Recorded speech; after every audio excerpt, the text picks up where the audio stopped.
I am born and raised here from Raleigh, North Carolina.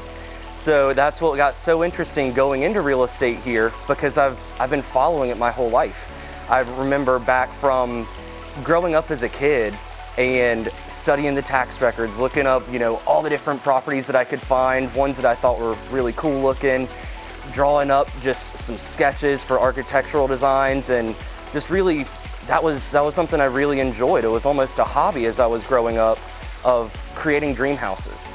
And that's what's been so cool coming into this, is now I'm creating dreams and helping people realize that they can achieve their real estate dreams and goals. But growing up here in Raleigh, it's been really fun watching the development.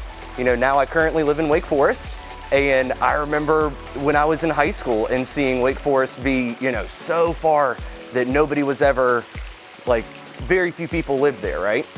And now, Wake Forest is a central hub. You've got Youngsville, Franklinton, everything further north.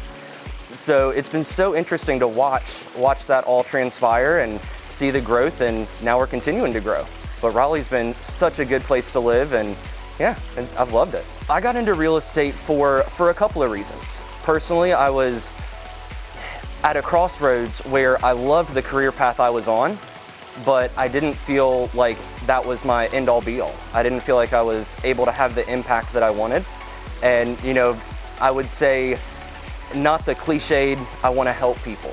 To me, it's a lot deeper than that, because it's not just helping people buy a house. To me, it's so much more than buying and selling and getting people into a house that they can call a home.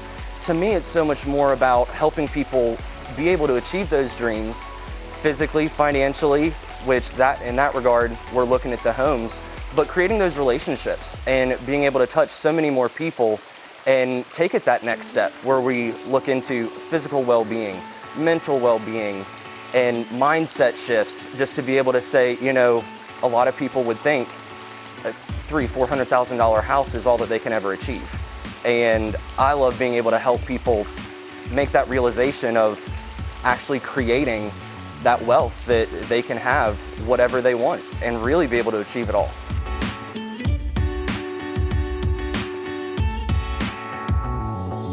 There's a lot of similarities there, and especially in the environment that I worked in, coming from tennis and the different club styles that I've worked at. One of the things that I think is a great similarity to real estate is with clients, you may have a husband and a wife that have two complete different ideas of what they're looking for.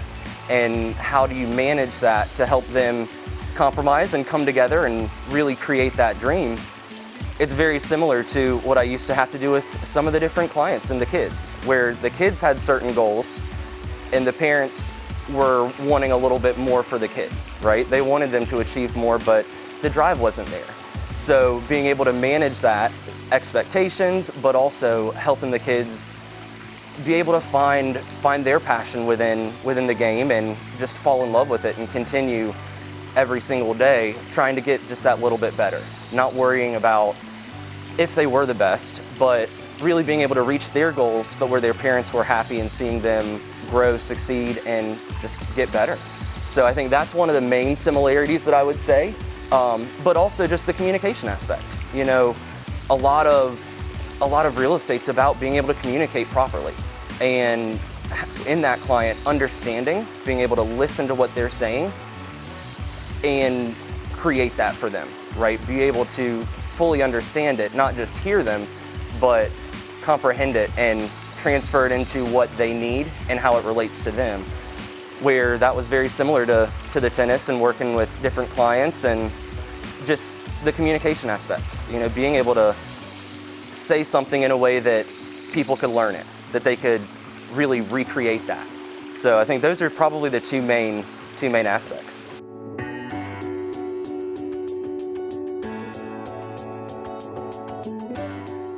The things that I'm most passionate about with real estate is, one, obviously, the homes, and how there's so many different styles, right? There is a perfect property for everyone.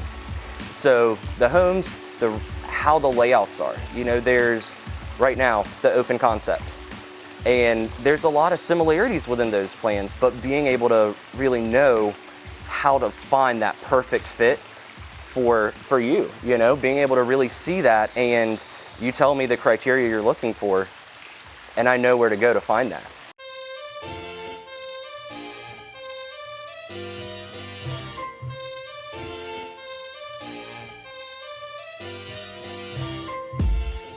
When you're a buyer in this market, you're starting to interview for who you want to work with, because this really is an interview process. It doesn't have to be the first person you meet. Have experienced this too, where you go to an open house, you're going to meet an agent, right? And they very likely could be a buyer's agent for that property. But just because you met them doesn't mean that you have to work with them. One of the biggest things that I would say in interviewing your agent is you've got to have the connection, right? You've got to want to be in that, I call it, you got to be married to each other for a short period of time. And if you're doing a new build, you potentially could be married together for about 8 months. So you've got to have that relationship that you feel connected, that you feel in line and symmetry together, and that each understand each other. If you're looking and you need to have somebody that's on your side, that's by your side, and that knows what you're looking for, set up an interview, right? Why not have a conversation and talk to a few different agents? I think that's the best thing for clients to do, is talk to a couple different agents to find the best fit. So if you're at all thinking about it, let's set up a time to talk about it and see how we can work together, see what I can offer you that I can do, and then let's put the pedal to the metal and let's find it.